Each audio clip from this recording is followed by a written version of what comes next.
One, two, three, four. Pedagogy a go-go. Pedagogy go-go-go. Hello and welcome to Pedagogy a Go-Go, a podcast about college faculty sharing what happens in their classrooms and why. This is Season 4, Episode 1, Humanities in Action, The Hope Is You. And we are your hosts, Gina Turner and Tom O'Connor.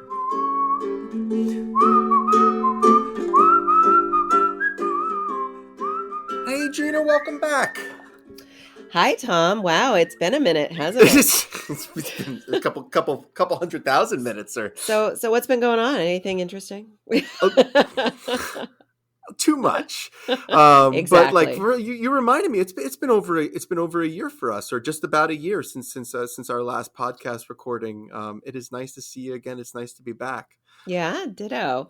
And it's nice to be talking to one of our fellow NCC community members and going back to just talking about what happens in our classrooms. No, I know. Our guest today is Dr. Cara McClintock, and I am going to do my utmost to not geek out since we share remarkably similar disciplinary backgrounds. So I promise not to drop too many out there modernist references, just because I have someone I can kind of geek out with for a bit. But she's a marvelous professor. She's been at NCC for over 15 years.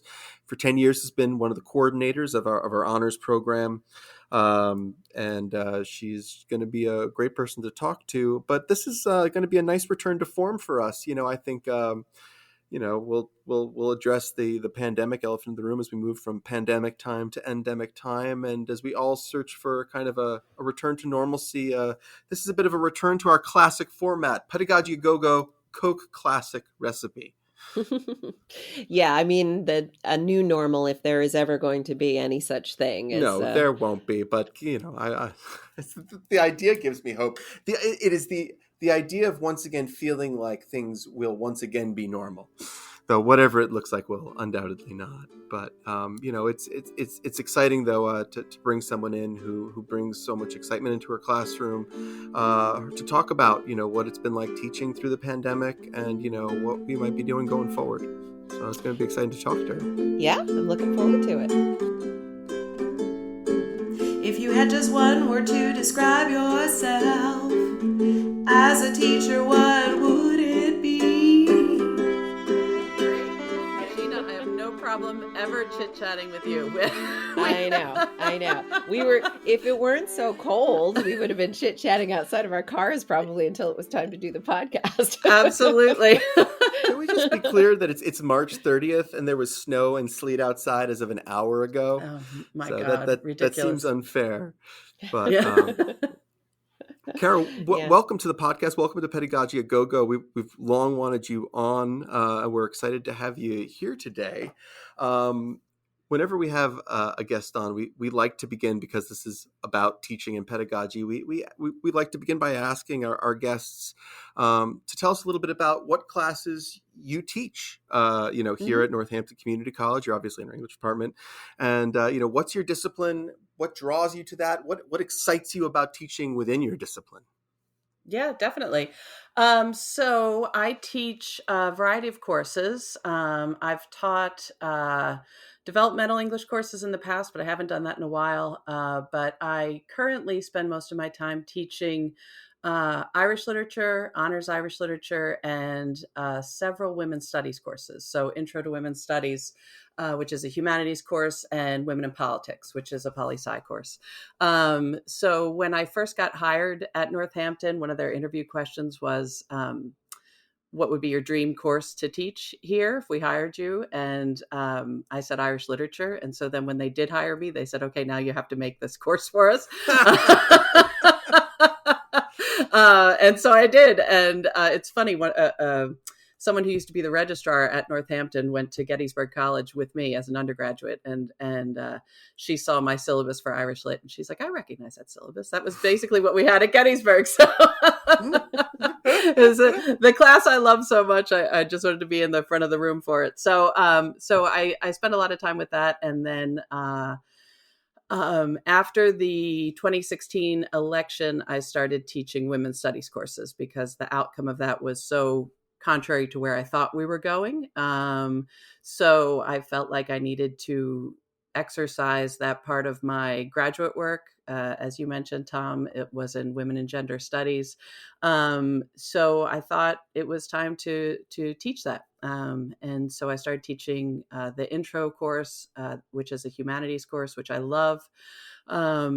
It's thrilling to just get to teach a subject from all of the other disciplines within the humanities. So we do literature, we do history, we do philosophy, we spread out into the social sciences, we do psychology, we do film, we do television, and there's never enough time, and we could always keep going in a million different directions. So it's the only course like that I get to teach, a real humanities course that just kind of revels in that interdisciplinary approach to things, and it's really a thrill. It's an absolute thrill for me. So so I haven't been teaching that course for very long, but it's something that that changes because I always tell my students it's the most disturbingly relevant course you'll ever take. That's true.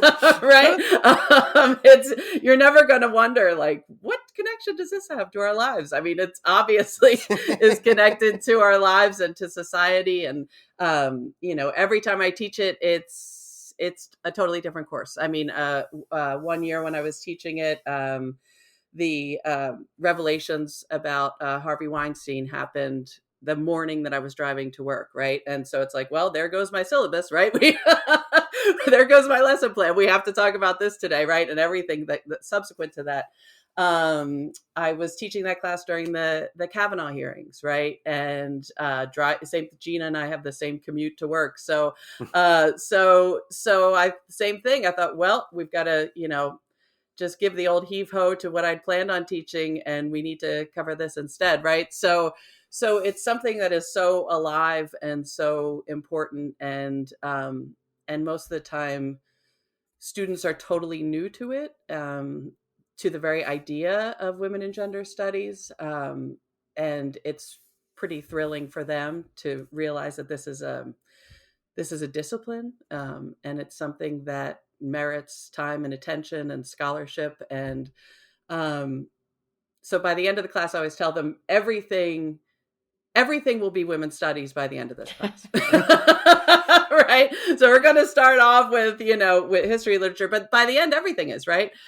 Because you're giving students a lens through which to view the world. So can I ask, Cara, what it was like teaching that class during the pandemic when we went remote? Because now, we were chatting before the podcast, but you and I share some similar disciplinary backgrounds. As a class I've taught, I think I probably started teaching about a year after you did here at NCC. And I also taught it during the pandemic, and like that class, foundational to that class is building a sense of trust for the nature of the conversations that, make up that class. And, what was it like building trust with your students in a kind of remote environment where you weren't seeing them face to face as you might have often in the past, and kind of building that atmosphere in that classroom? Yeah, it's funny. I feel like that class, actually when the first class that I taught fully remote during the pandemic, the first version of women's studies that I taught, it almost felt like the class became kind of a respite from a lot of the chaos, so it felt like a relief to kind of tune that out as much as possible and talk about the issues at hand. And my class grew very close very quickly. I think one of the things that, and Gina and I share a real love for teaching on Zoom, but one of the things I love about it is all these different conversations can be going on at once, right? So like we could be talking and then people could be talking in the chat and all this stuff is happening. And my class just got very attached to one another, to the point where when our last day of class, people were crying and that's never happened before. But a lot of people, I mean, all of a sudden I looked up and there was just a screen full of crying faces.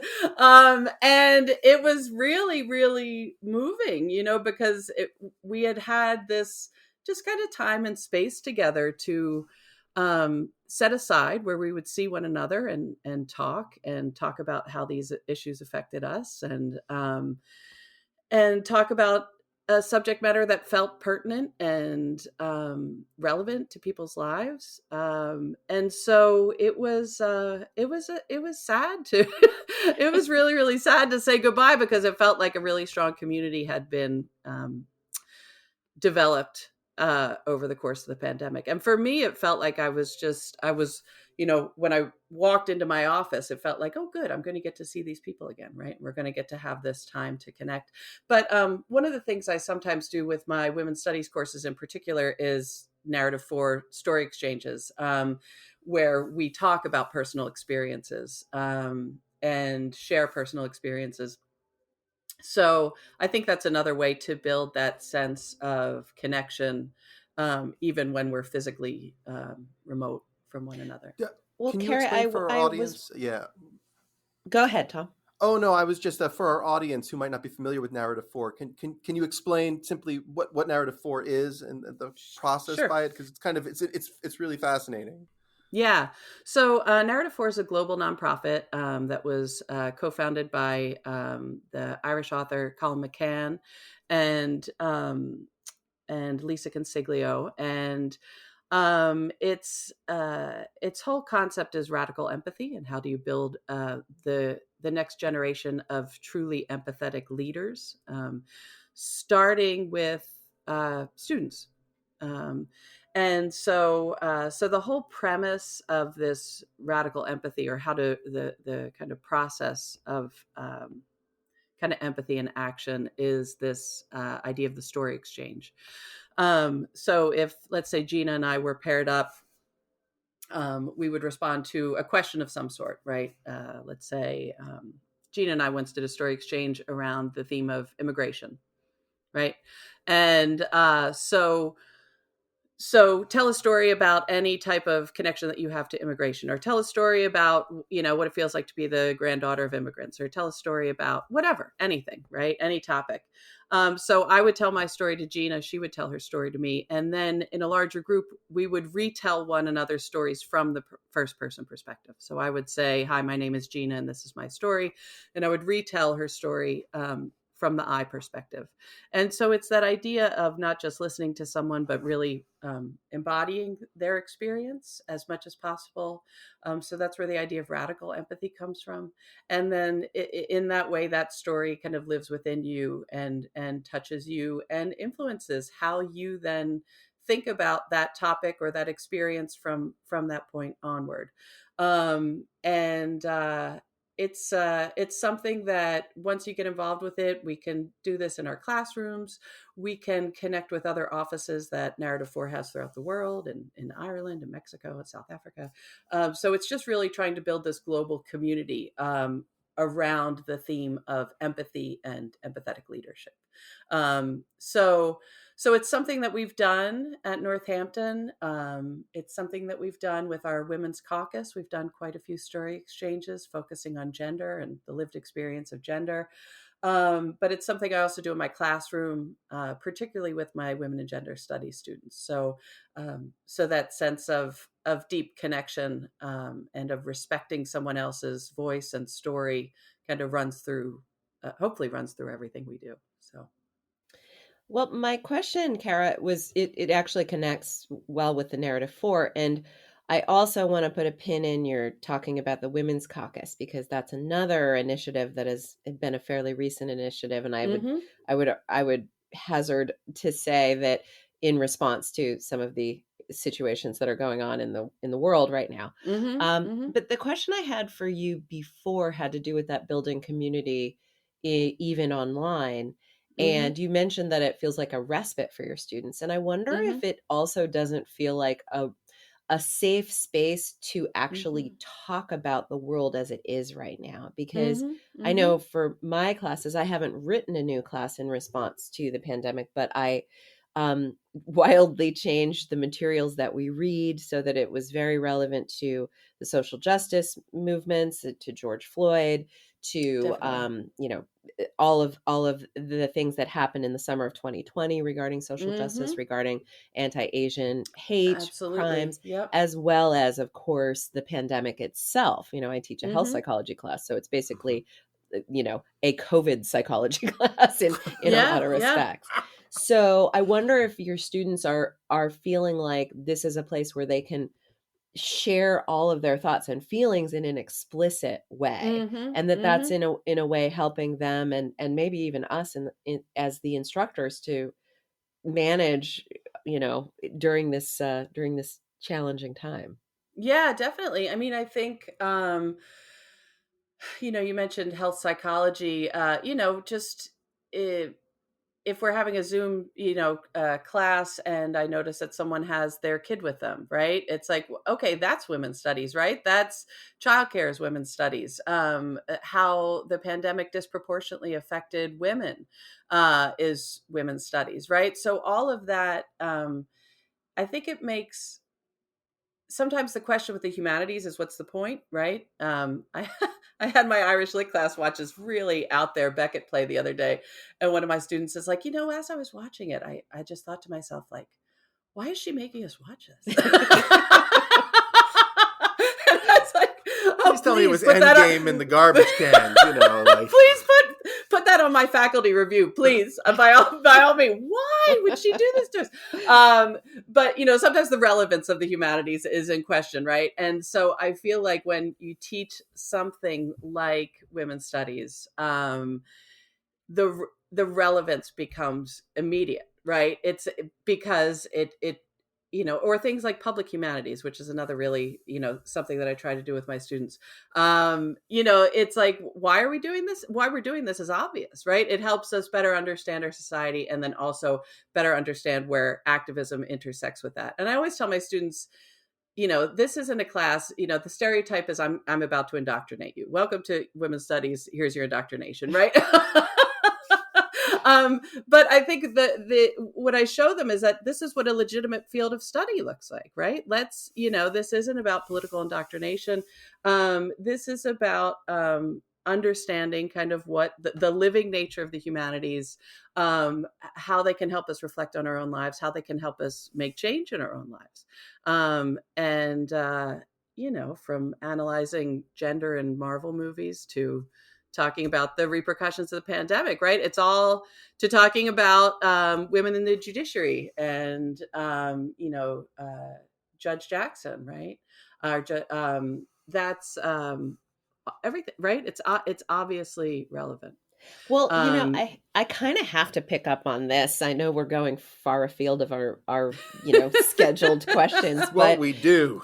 What you were saying about indoctrination, I mean, it's sort of the elephant in the room, really, is this whole mishigas, this whole misrepresentation around critical race theory, or what critical race theory has been portrayed to be. And I was in another meeting, and another colleague friend of ours was just made the point that we just need to be able to explain that it's just simply a framework to look at the world, and that it's not indoctrinating anyone about anything, and that we're teaching histories that had previously not been taught. And of course that's relevant to women's studies. Of course that's relevant to the intersection between gender studies and the histories of people of color and the histories of indigenous people in this country. Have you gotten anything? I wonder if maybe the people who sign up for a women's studies class are probably not ones who are going to then fight you. It's funny. I one time had a student, and I don't know who on earth advised him into my class. But man, probably I'm glad they did. did. Writing intensive. Well, he was. Sometimes they wander in because they need that writing intensive on their transcript. Yeah. And he very obviously did not buy the premise of most of what I was teaching for, I would say, half the class. And it was actually only when we did a story exchange where the women of the class started to talk about their lived experience that he thought, oh, okay, I buy it.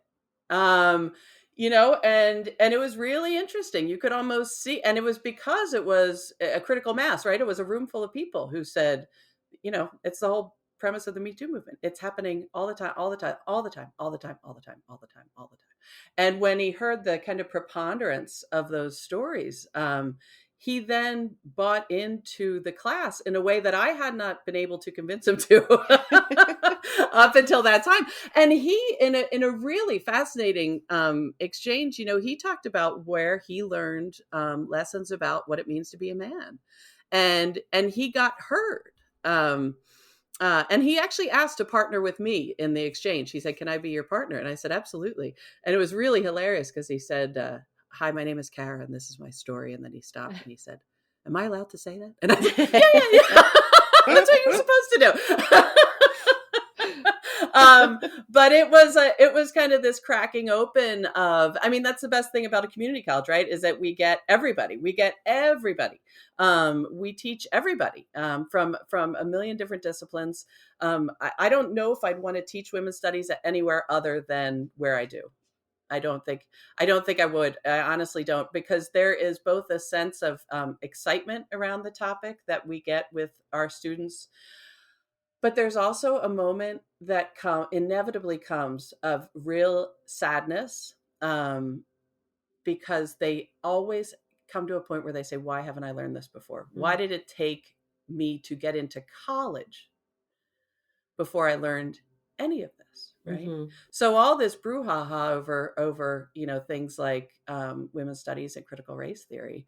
I think the way we need to push against that is saying these are narratives that these students do not hear unless they're in college, right? And there's either anger or sadness or both that inevitably comes, where there's a sense of loss that my life could have been different if I had known about these figures, or if I'd known about this movement, or if I'd known about this organization, or if I had known about any of this, my life could have been different, and so I think for those of us who really believe in the humanities and the importance of it, that's kind of a message we need to get out there, right? It's the type of thing that really can not only change the way you see the world, but change what you do in the world, Mm-hmm. Mm-hmm. I love that you're gesturing right now to the diversity of the community college classroom as this inherent strength. For those of us who are listening at 2- and 4-year colleges, and for those of us who might have taught at different institutions, it is wholly different, so prior to coming, to NCC, I taught Lehigh classes that were incredibly homogenized, where vastly students came from wealthy, often gated communities, and they brought a gated mindset and a very specific paradigm to the classroom. And as is always the case in a new women and gender studies class, there is some unlearning that has to happen, right? Of received notions. And that's a very difficult and different experience in a Lehigh classroom, which may not have the inherent diversity of a community college classroom, where you have people from different racial backgrounds, you have people from different class and religious backgrounds. And, I've always said that different ages. That's exactly. And military students and students coming to us with military experience. They bring incredible stories and narratives about masculinity into the gender studies classroom. And so I think that's such an inherent strength, and it does change the way you can teach that class, as there is an expectation of difference already in that classroom. Definitely. That is just this untapped strength. Definitely. I think one of the best things has been having women of different ages in those classes, so that they can speak from experience and say, I had someone who was in her 60s, right? Someone, late 60s in our class. And she could talk about, the time before Roe versus Wade. Do you want to know what it was like? I can speak to that, right? This isn't some theoretical thing. So I think the wealth of experience, and I didn't mean to suggest that previous student, the man that I had in my class, I wasn't expressing why was he in this class because he's a man. I always have men in my classes. It was his background, his discipline seemed very disconnected from what we were doing. I think he was in one of our kind of more professional programs, pre-professional programs. So that's why I was thinking, how did he get here? But his presence what absolutely changed the types of experiences that we had there in a great way. So yeah, I think Tom, what you were saying about the diversity, I remember the first time I taught Intro to Women's Studies, I looked out at my class and looked at how diverse it was, and I thought, I have to change my whole syllabus, because if I don't speak to their experiences, or if I don't connect my students to figures from a variety of different backgrounds, I'm doing a huge disservice to them as students and to the field itself, and Such it an was kind of important lesson. Yep. it was a class that I inherited the syllabus, and then I looked at what was there, and I looked up at my class. I can still remember the classroom we were in, and I thought, oh boy, well, back to the drawing board, right?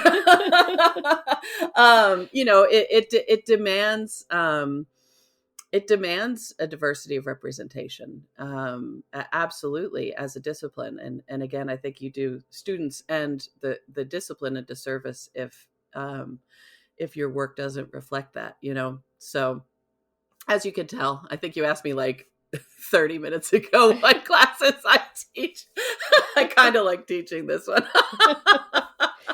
Well, I think it also ties in with, so you mentioned the Women's Caucus, and again, Yeah. for the listeners who aren't part of this NCC community, we have affiliation groups at our campus, at our campuses. So we have a Pan-African caucus for people of African or African American descent. We have a Hispanic caucus.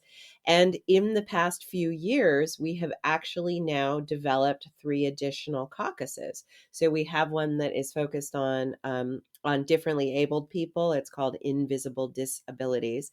We have one that is focused on, it's called the Asian Pacific American Caucus.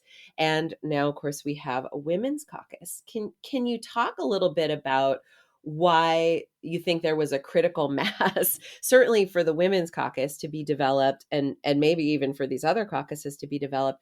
Because one other thing that I think is really nice is that the caucuses are actively trying to communicate on a regular basis with each other. Definitely. And recognizing how many of our concerns, how many of our our initiatives really would help each other out, and it would help to collaborate on these things.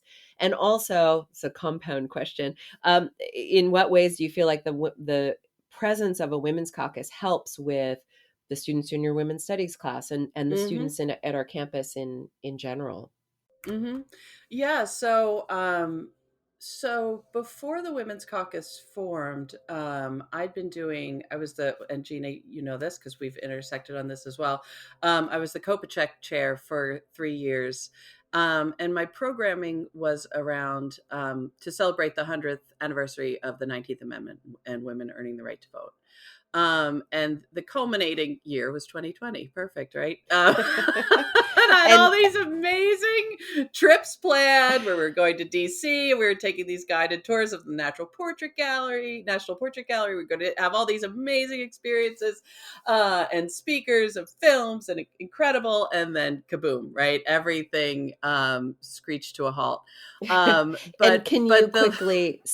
you just quickly explain what the Kopacek chair is? Oh, sure. So the Kopacek chair is an endowed chair that allows a faculty member in the humanities to develop 3 years of programming around a particular theme that the humanities is best poised to address. And so my theme was to the wrongs that need resistance to the rights that need assistance, 100 years of women and the vote.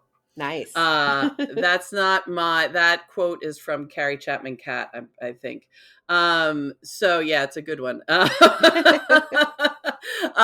So anyway, all of this programming, it was, through our classes and through cultural events on campus and beyond. And then the last step of it was supposed to be a kind of an evaluation of how are we doing as a campus? How are we doing in terms of women's rights on campus, in terms of systemic, issues? And that's what I think when people get all worked up over something like critical race theory, what it really is, I mean, for me, my understanding of it, things like critical race theory and gender studies, is an analysis of systems, right? Like where this is, where do these assumptions affect the way institutions run? And how do we get into that and undo it, right? There's this great group of Black lesbian feminists in the 70s called the Combahee River Collective. And they basically say, so what you need to do is you need to reimagine society from the position of someone who's the least advantaged, right? Or the one who faces the most systemic obstacles, right? So let's imagine society from the perspective of African-American gay woman, right? Where are the boundaries, right, that are erected systemically? And then if we undo them for everybody. Mm-hmm. Right? Mm-hmm. It's like the whole concept of universal design, right? If you've ever been to like Millennium Park in Chicago, right? It's built around ramps because that way you don't have to later make it wheelchair accessible. It already is from the start, right? So if you envision what are the boundaries, right? Or what are the barriers that exist, and you restructure things to eliminate those barriers, and everyone benefits, right? So it's not taking away from anyone. It's simply redesigning from that perspective. Right. Is it fair, Cara, to say that the caucus work that you're working on and the multiple caucuses are working on are in furtherance of exactly what you're talking about right now? That's how I think of them, right? And so when I was poised to do that last step of my Kopacek chair, which was looking at Northampton, right, and how are we doing, and using things like data feminism, measurement, right? It's not just I feel this is going on; I'm measuring what's going on, right? So when I was poised to start doing that work, a few other faculty members reached out to me and said, "We know you're interested in this work, so are we. Can we put together a women's caucus?" And so that's where the women's caucus came from. But it is looking at things like our physical spaces, right? I always tell this story about how women in the Senate didn't have a bathroom, right? This is exposed in things like Hidden Figures, right? And the women who worked at NASA, where the bathrooms were segregated, or there wasn't a woman's bathroom, right?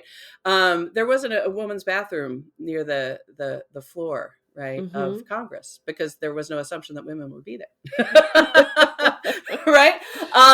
So it's what do our physical spaces say about who belongs here, right? Where are changing tables? Are they only in women's bathrooms? Then you're sending a message about who's responsible for children and who's responsible for changing diapers, right? So we're looking at things like what does our campus look like, but also one of the things the pandemic did was really point up the need for universal affordable childcare, right? And that is the number one thing that keeps women from equal pay, from equal opportunity, from maintaining their careers, is questions of care, either for parents or for children. So how are we doing? Right? Let's take a checkup. How are we doing? What's in place? What do we need? So those are the types of, when we talk about systemic, that's what we're talking about. I don't think it's anything frightening. It's looking at our institutions and saying, are they built with the assumption that the bodies here will be male? And do you feel? Yeah, go ahead. Go ahead. No, go ahead. And so it's changing. It's changing. Do we always hold our meetings at 3:30 when parents need to pick up their kids? Right. It's little things that produce barriers, right? And they don't have to be huge, but if there's enough of them, right? It's death by 1,000 paper cuts, right? It's like you hit a point where you're like, I can't do it anymore. Yeah. So it's an analysis of all sorts of policies, of the physical landscape, of all sorts of who do we teach. I lead a Feminize Your Syllabus workshop with some regularity through the CTLT. Who's on our syllabi? who are you telling your students are worth listening to? Are you throwing in a token woman or African American to check off your diversity box? And if that's all you're doing, let's take a look at that, right? So yeah, so it's just, an analysis of of the systems we have, and kind of taking apart their underlying premises and just building them along more egalitarian principles. So for me, that doesn't sound too scary. No, and illuminating these systems for Right. your students. And as you say, the main thing that they express is, why did no one tell me this before? I Yeah. had a little moment of that in one of my classes where we were talking about how some physicians offer concierge service. We were reading an article that had Oh been in the New yeah, York definitely. Times, Yeah. and the Yeah. article was about how people were calling their concierge doctors trying to get access to the vaccine before it had been Right. more widely Sure. allowed. And these doctors were saying, thank goodness, this was it was the New York Times, so they were talking about New York City and how grateful these doctors were that there was legislation around them being able to release these vaccines, so they could just say, nope, the government says I can't give it to you. But I Yeah. had students Yeah. saying, I have never heard of this concierge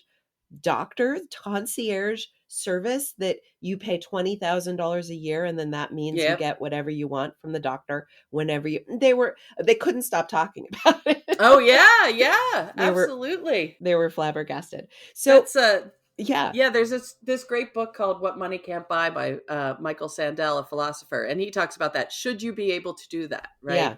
yeah, Are there any things that money can't buy, right? And he right, talks about naming rights to baseball stadiums. He talks about concierge services, right? It's if everything can be bought, what does that mean yeah, about what message does that send about what value is in our society? It's such a exactly. yeah, yeah, Yeah, how Cara, much the absolutely. systems are tied to our values. So Yeah, exactly. Exactly.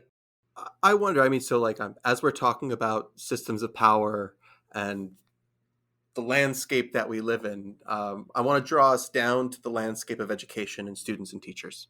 Hmm. Um, and I think this lines up with some of what you've been talking about. But would you mind sharing either, like, because I think our students represent so much of what we're talking about. So can you think of a relevant student story, or perhaps something you're seeing in multiple students that speaks to the current moment we find ourselves in, and that you feel other educators would benefit from hearing and learning from?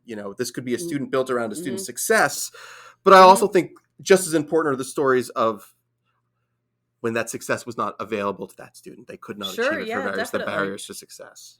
Yeah, definitely. I mean, I guess one of the other things I'm really passionate about with my job is working with our honors program students, and specifically setting them up with transfer opportunities. So I mean, one of the things that I'm starting to see in the world of education in general is that I feel like the rest of the world is finally waking up to what we've known all along, is that we have really terrific students at the community college, right? We have students who can succeed anywhere. They can go anywhere. And be incredibly successful. We have some really brilliant, amazing students, and so there are more and more opportunities for them to transfer to really elite institutions. So schools like Princeton didn't used to accept transfer students, hasn't accepted them since the 90s, I think 92, and then in 2018 revamped, like reawakened its transfer office and focused on veterans and community college students, right? So even the country and the world's most elite colleges are finally realizing how great our students are and what an asset they are to any school that they transfer to. But but it's always more than just getting them there. I mean, we know they can do the work, but it's also about, do our students feel welcome in that culture when they arrive, right? Right. And so I recently heard from a student who got into a very, really prestigious university after going to Northampton, really just the school of her dreams. And, she was utterly elated when she was accepted, and she was elated when she got there. But the transition was tough, right? And the transition was hard for her, and there's a little bit of imposter syndrome that goes on, for some of our students, but I think for women in particular. And so the cultural change was a tough one, and she recently told me that she only felt welcome, truly, that she belonged there when they actually hosted something, not exactly a story exchange, but a moment where other students in her cohort talked about their life experiences. And it was when they were vulnerable to each other. I think, we send these students off and they feel like they have to be superheroes when they land on campus, right? And so they can't show any vulnerability or uncertainty. And it was only when other classmates in her cohort shared their own experiences and shared their own doubts that she thought, oh no, I do, I belong here, right? I know I could do the academic work that I've got down, but do I belong in this space? And that's when she finally felt it, right?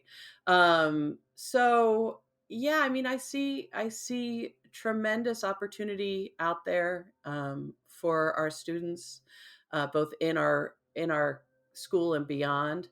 But I think, care has to be taken as far as, sending that message that you have just as much a right to be here as anybody else. You've worked just as hard and you're just as capable. And sometimes, Judge, during the confirmation hearings, right, of Judge Jackson, she mentioned coming from a public school and ending up on Harvard's campus and having that feeling. She told that unbelievable story of like, do I belong here? I didn't come from a private school background and here I am. And having someone see that doubt in her and tell her to persevere, right? To persist.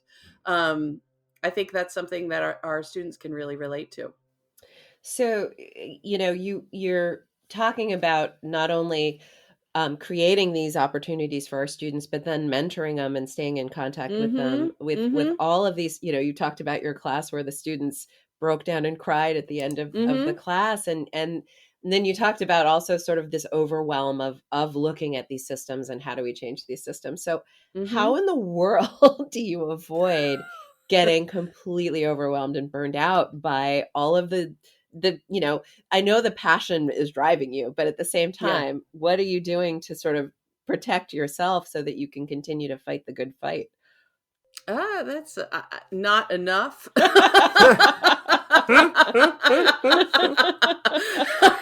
You're reading Beckett. I can't go on. I must go on. Yeah, exactly.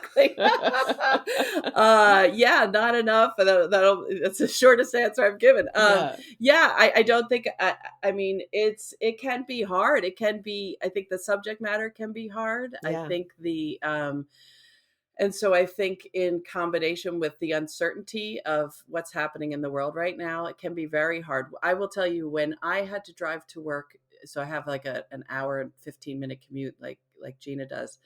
When I had to drive to work on the mornings of the Kavanaugh hearings and then stand in front of a class and try to convince them that what we did mattered, I almost couldn't. I thought, I can't. I can't. I don't know if I can do this today. But a lot of times if I tell, I think before I would have tried to intellectualize it. But sometimes now I'll just stay in front of my student, like, I don't know if I can do this today. In the face of this, right? Talk about systems. In the face of this system that is clearly protecting this person. So it is that vulnerability on your part. And it takes a long time. I mean, I think particularly, I was trained to be, very, to have a certain air of professionalism that doesn't really invite that level of vulnerability. And I think women feel that a lot, right? That you have to be extra professional in the classroom and not admit to moments like that or moments of vulnerability or weakness. And I carried that for a very, very, very long time until recently, within, I'd say the last 5 years, where you can see that as an asset. And not as something to be avoided. And it's usually then the class will take over. Yeah. That morning I thought, I don't even want to drive. I don't want to drive to work. I don't want to teach this class. I can't do it, man. I can't do it anymore. Yeah. Not when this is not, I can't try to convince students that change is possible and then see this right in front of us. And they do it. They do it on, they do it on their own. They can carry that. But yeah, I don't know. I don't know. I don't know as far as what I don't know. I think recently I've been trying to recognize what is and is not in my control, and to try to just say, this is not in my control, and therefore I'm not going to worry about it. I'm trying that. Long walks by the beach, that type of thing. Pina coladas. I was going to say whiskey, but I didn't want to. You didn't want to be too stereotypical. Sure. You wouldn't be wrong, but... I think you're tapping into something, though, that we are very much feeling in this pandemic transitioning to endemic moment. I'm gonna keep coming back to Beckett, because I found myself in this kind of academic existential crisis. Yep. In a lot of ways, as like, how do we maintain and persist and keep, like, if it's not Kavanaugh, it's a pandemic. It's George Floyd. You know what I mean? Like, it's war in Ukraine. It's the threat of nuclear war. And it seems like our shoulders as educators and the shoulders of our students are increasingly burdened carrying a world that seems to be, as you said, we're all carrying the 2,020 pound elephant in the room, which is the pandemic, which just has enhanced this crisis. Maybe, and I'm going to try to work one of our questions that we like to ask about how, and maybe this is a frame for it, which is, how is teaching with this unbearable weight and in a pandemic and in new modalities that need to reach students in new ways, changing how you teach, changing the experience for our students? And like, I guess for me personally, and I'll be really frank, I'm trying to see my way through to the next, because all I think about is Bob Dylan's "The Times They Are Changing. Please get out of the new road if you can't lend a hand." And there is the desire for normalcy and to move backwards. But I also at the same time feel like the world has changed and it's not going back. That genie's out of the bottle, and the educational landscape has changed. And I talk to a lot of faculty members who keep saying, well, I just can't wait for things to return to normal. And in the back of my mind, I think I don't think they're going to. So, I mean, like, how are you weathering this? What are you thinking about? And I mean, and if you have thoughts on where we're going, where do you think we're walking? So, I mean, one of the things that's happened, and it's funny because you mentioned Beckett, and we just finished Beckett yesterday, 2 days ago, or last week, whatever.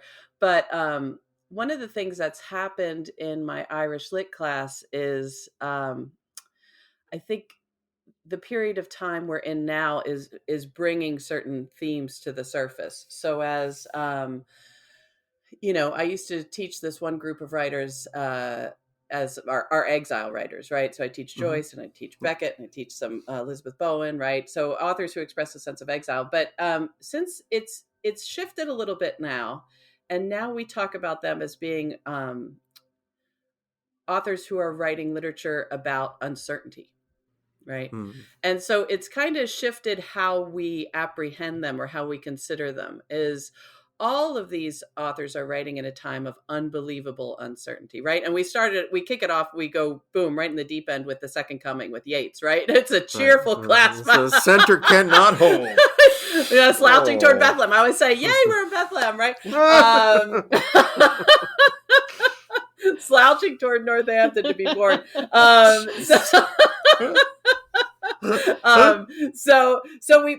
We say, what's going on when he writes this poem, right? The influenza epidemic, the aftermath of World War I, the aftermath of the 1916 Rising in Ireland, right? Catastrophe after catastrophe after catastrophe. And he's grappling with it, right? And he's using literature to grapple with it. And then we do it with Beckett, right? We do it with Godot. It's a literature of uncertainty and uncertain times, and feeling like you keep getting hit by a wave of terrible news, right? Oh my goodness, what is it today? But I think there's a little bit of comfort, oddly, in that, in kind of understanding it intellectually. Like, look at these writers. They felt it too. They feel what we're feeling, right? And they're great thinkers and they're great writers and they made great art out of it. But they were afraid and they were discouraged and they, they feel it too. They feel what we're feeling. We talk about, different themes kind of rise up to the surface now when I teach that group of writers. And I think in some ways it's a comfort, but I'm also trying to give students. Actually, we did a survey of honors students, and I said, what are some of the big themes that you've gotten out of your honors classes? And a lot of them were very positive in nature. But one student, and it was anonymous, wrote how scary the world is, and I thought, oh, shoot. And I thought, what can we do to not deny that, but kind of mitigate that? And so we've been looking as a faculty for texts that don't deny the feeling of despair and hopelessness, but also see young people as the reason for hope, right? So we're doing this interdisciplinary thing in honors, where we're all teaching, or some of us are teaching texts around the theme of good trouble. So we're teaching it in film and in literature and in psychology, right? And then we're all going to meet together and talk about, what does good trouble mean, right? So what does centuries of inequality and injustice, where do you find that the spark that keeps you going, or the thing that convinces you that change can happen, right? And then what we're going to do as kind of a reward for these students is they're going to get a copy of Jane Goodall's most recent book called The Book of Hope, where she talks about, look, climate disaster, right?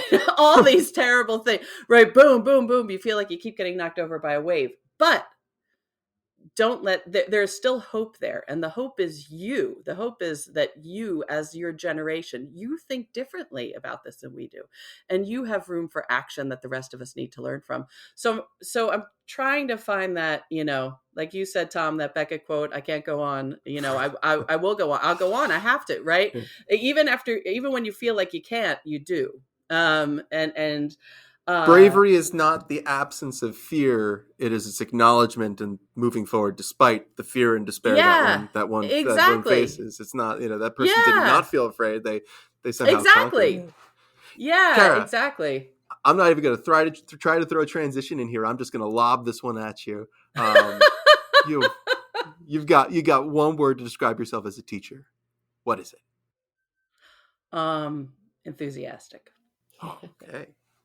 You didn't even have to think about that. You knew. And I think you're demonstrating that today for sure. I had this professor in college who I could still picture him. He was teaching Hamlet, and he was so excited about it. He was like rocking back and forth in his chair, and he was jumping up, and he was drawing all these circles around Hamlet. I mean, I can't remember what I had for breakfast today, but I can remember this, right? And he had Hamlet in the middle. He's drawing all these circles around him, and he's like, "Look at all the people who are watching Hamlet at any time." And I thought, that's what I want to do. I want to be the guy who's so excited about Hamlet that he's practically flipping himself backwards in his chair and, writing frantically on a chalkboard, so yeah, enthusiasm. That's great. And I tie that also though to your sort of discovery of vulnerability and its impact in the classroom too. I mean, do you feel as though the enthusiasm of, oh, I'm doing this amazing thing, not tempered, that's the wrong word, that's not what I'm looking for, but how do you feel like that enthusiasm versus vulnerability fits together? Even as you talked about changing syllabi on the fly and changing what you're covering in class. Oh, and I do have to correct for the listeners, I only have an hour commute these days, so I don't want to I don't want the sympathy that should go to you for your hour and 15-minute commute. Says last 15 minutes. Yeah, I mean, I think it can be hard once I think it can be hard once you start teaching in any type of field that as its end result should be change, right? So for whether it's with narrative 4, the final step of those story exchanges is always empathy in action, right? It's not just enough to sit in a room and say, okay, I get you now. You got to do something about it, right? That's the final step, right? And for me, when I teach something like Intro to Women's Studies, um, the final step should be you got to do something, right? That it has to be the humanities in action, or it has to be, um, something tangible can come out of this in a way that maybe we don't feel about other fields of study within the humanities. So it can be Mm. hard. I mean, I think it can be hard um, when you don't see the change that you feel is so long overdue. Mm-hmm. Um, Yeah, I mean, you've mentioned Good Trouble and John Lewis, of course, and he's such an yeah. icon of the long, that quote, the arc of justice is long, right? Hmm. It's very long, and he lived a very Yeah. long life before he was able to see some of the outcomes Absolutely. of the work that he was doing Hmm. all those many, many years ago. So I Yeah. love the way you've tied this humanities in action. You mentioned something earlier to public humanities, and that wasn't a term I Hmm. was familiar with. Can you say a little bit more Hmm. about that? Oh, yeah, sure. And I know Kelly is really into this as well. But public humanities is something where you're learning. At least my understanding of it. I think there's a lot of understandings of it, but your learning extends beyond the classroom into the community, right? So you're showing or you're sharing with your community what the humanities are in a meaningful way, and why they matter, and how they influence us, right? So with my any of my women and gender studies students, they always have the option of doing a public facing project rather Mm, than only something that I will read, right? So for me, that's or I once had a student give a talk at our uh I'm blanking on the name, Center for Civic Engagement. yeah. Hmm. So that was part of what she did, right? It wasn't just write a paper about, sexual assault on college campuses. She went and prepared a talk Mm, and then connected students with various resources that were available to them. So it's that movement out of the classroom and into the community in a meaningful way. yeah.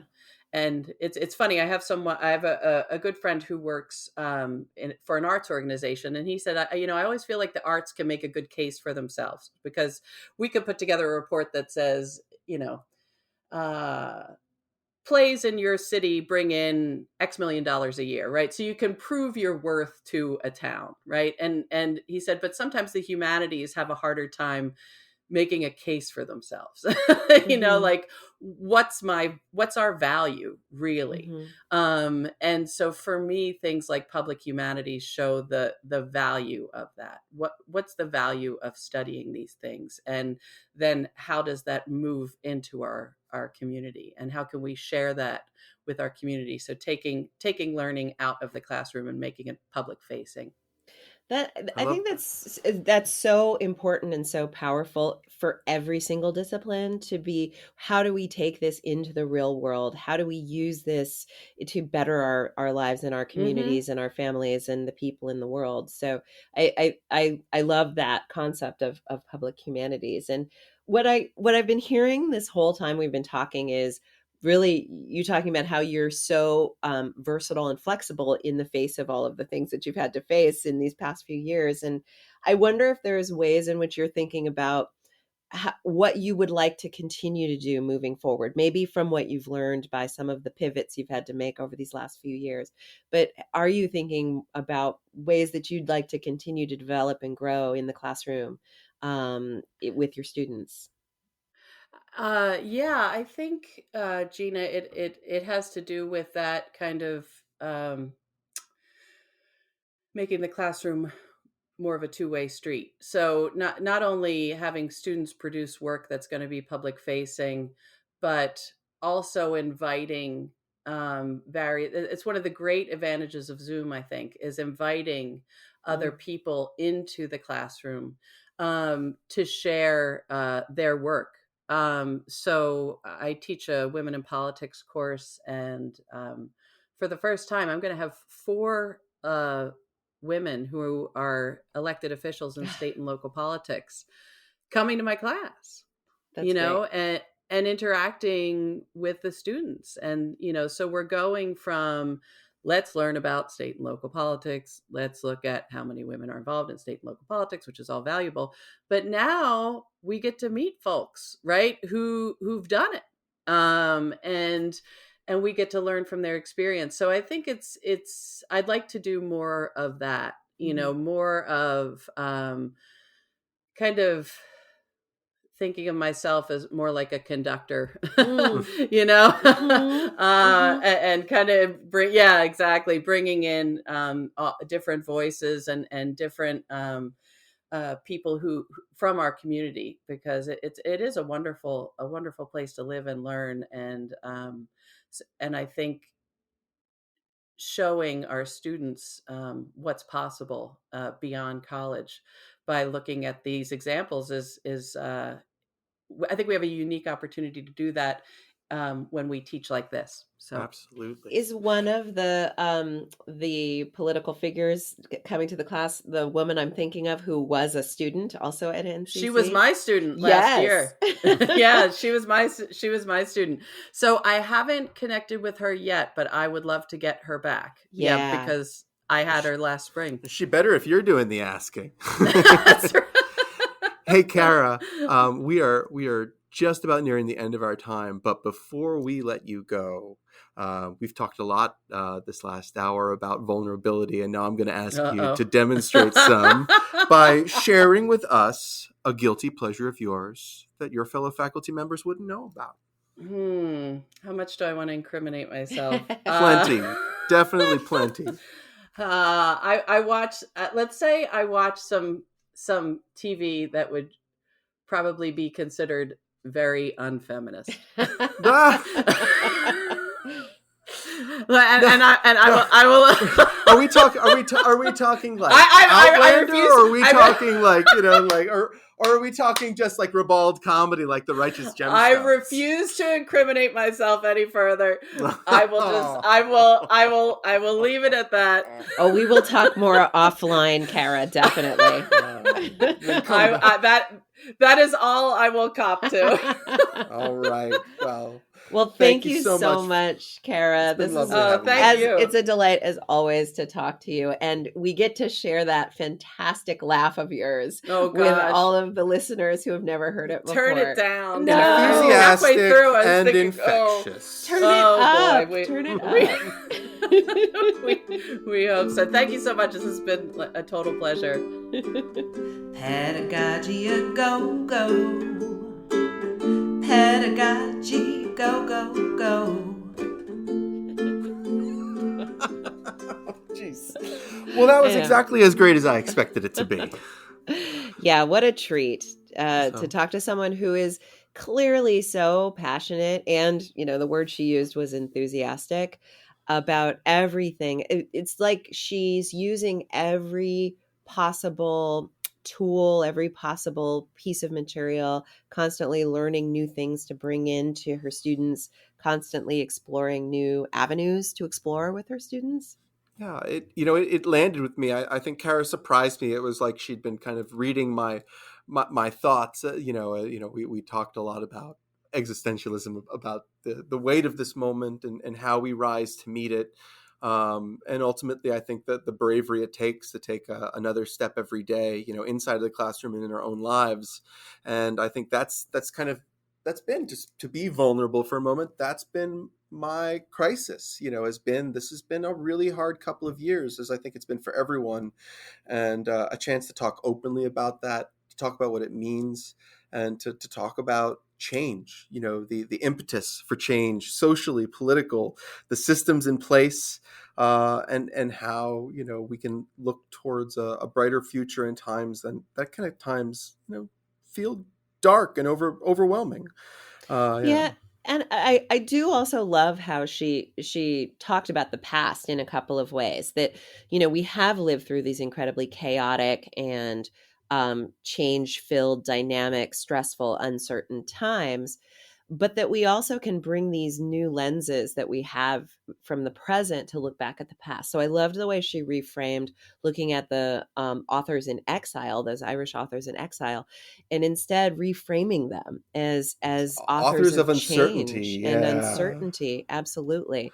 I, So I think yeah. it What really do we call that? speaks. It was weirdly comforting, like to know that people have lived through difficult times before and survived it. It was like a literature.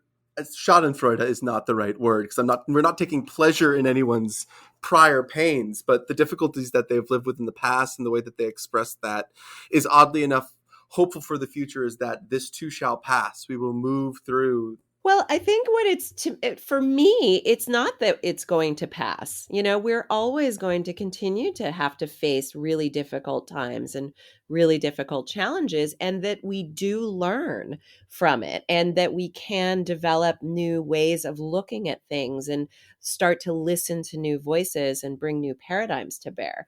I Oh, guess you're I bumming feel me very out. You're well. bumming I me don't out. think that for me, What? that doesn't bum me out, because life is change, right? I mean, that's the nature of life is change. And if we can continue to, learn to be honest and learn to be vulnerable and learn to view things through new lenses, I think to me, that's hopeful. I So I guess, for me, I think of that post World War One, post Spanish flu moment, like moments of great crisis in history.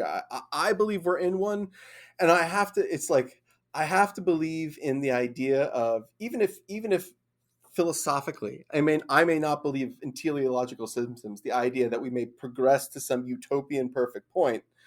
For my own personal bravery in moments of crisis, I still need to believe that progress is possible. And that I agree with you. I think we're probably more in agreement than not. It's been a bummer of a couple of years, and I'm looking towards some hopeful years ahead, and hope that we find our ways to them in some ways sooner than later, because it's too easy to fall into the spiral of democracy and decline. It's true that no generation has never actually lived that didn't think the world was ending in its time.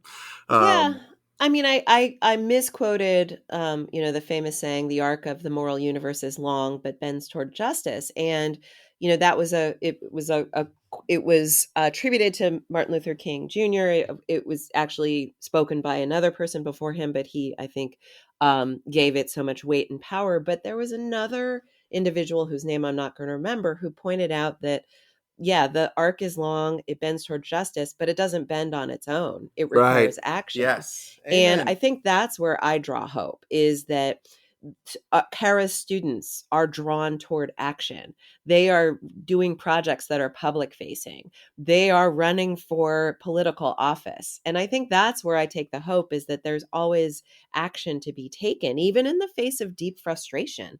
I really appreciated Cara talking about how frustrating it was to be in a classroom during the Kavanaugh hearings and Oh, to mhm. feel, deflated, and to feel like, wow, are we really making an effort?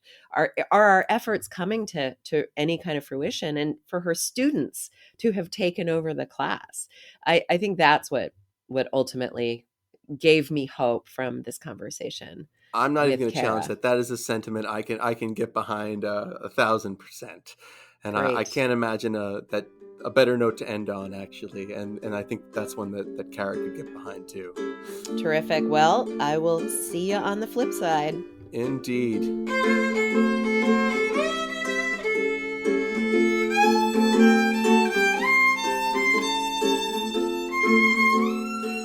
Hey, thanks for listening to Pedagogy A Go-Go, recorded in the Center for Teaching, Learning, and Technology at Northampton Community College in Bethlehem, Pennsylvania. Our podcast daydreamer/showrunner is Kelly Allen, and Pedagogy A Go-Go is produced by Jeff Armstrong. If you've got any questions, please send them to pedagogyagogo@gmail.com. Our social media handle is at PedagogyAGoGo, and you can stop by our website at www.pedagogyagogo.com for copies of podcast transcripts, guest assignments, and other useful tidbits. Keep in mind there are no hyphens or dots in any of the above web addresses. Until next time, this is Gina and Tom saying, take care and teach well.